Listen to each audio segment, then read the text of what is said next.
Hi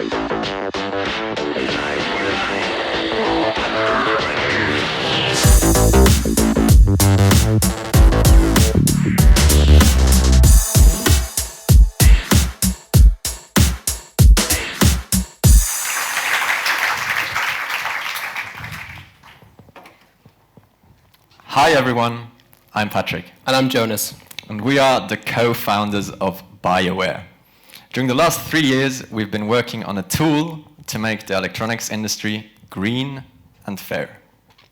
Let's start with some easy questions. How many of you look for labels when buying your groceries at the supermarket? Okay, a lot of hands go up. Almost everyone. Next question, perhaps slightly more difficult. Who of you guys has chosen your smartphone based on ethical and ecological criteria? Well, 1, 2. I mean, we all know you have smartphones, right? Okay. Well, actually, that's kind of what we expected. Whereas it seems established to buy electronics, to buy food according to certain standards, the same cannot be said for the electronics sector. We don't believe this is because people don't want to buy according to certain ethical or ecological standards, but because they simply don't have the access to the information. Now, if I go into a supermarket and want to buy a carrot, for instance, I have a range of different labels giving me inputs on how the product was produced. If I go into an electronics store and buy a phone like this one, for example, I don't get any of that. And we here in Switzerland, we have the privilege that we can go buy smartphones the same way we buy regular apples at the supermarket, and we can choose from an incredible range of products. It's also pretty clear that we're going to rely even more on electronics in the future. But how are we going to make sustainable buying decisions if we don't have any information on which we can base our buying decisions? So, there obviously seems to be a large discrepancy between the food and the electronics sector when it comes to the provided background information. Why is that? In order to explain this, let's first have a look at the food sector. Because the food sector is blessed with a very simple supply chain. For this, meet Bob. Bob, he's a carrot farmer. He has 5 part-time employees which help him run his 40-hectare farm. And it is on this farm where a large part of the value chain of his carrots take place. It is on this farm where the carrots are planted, grown, picked, and washed. And then, to complete the value chain of the carrots, they are shipped to a local supermarket and sold. Now, the simplicity of this supply chain, it pretty much stays the same, even if we scale it up to the global level. Sure, the distances, they get a lot longer, but all the rest, it stays the same.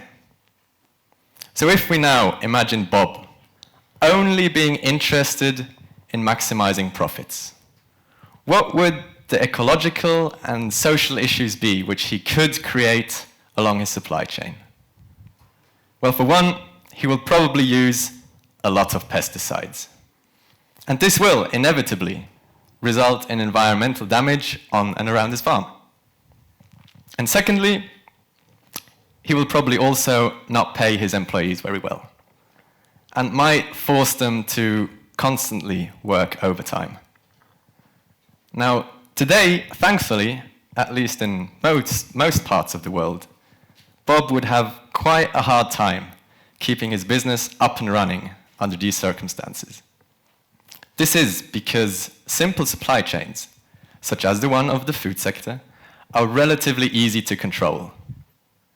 And a large part of this control is nowadays wielded by us, the consumers, as we increasingly base our buying decisions on labels.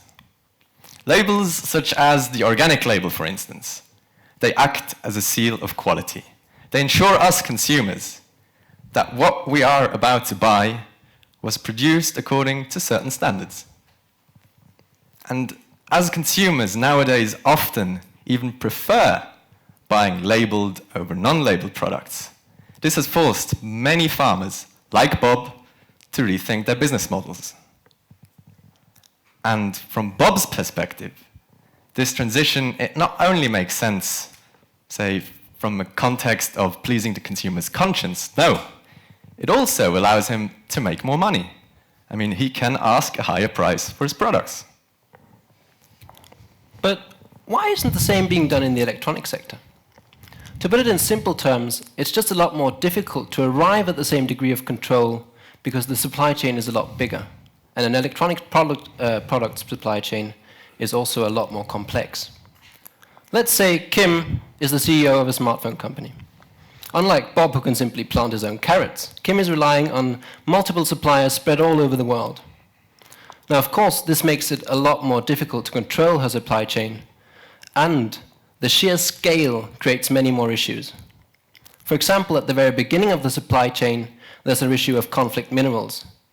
Many of the minerals within Kim's smartphone are extracted under often dubious circumstances in regions controlled by warlords and indirectly finance armed conflicts. Another issue at the end of the supply chain is the one of non-circularity. Our planet is slowly but surely running out of resources. This means we need to rethink the way we manage and share our resources as an integrated part of our economic system. And one solution to this would be to design our products in a way so that the elements contained within the smartphones can be reused after a product's disposal, thus remaining inside the supply chain and thus making the economy circular. Now, we are still very far from solving any of these issues. Workers in Africa and Asia are still being exploited, and companies such as Kim, as well as the telecom industry, are still continuing to promote throwaway habits. But this cannot be an excuse.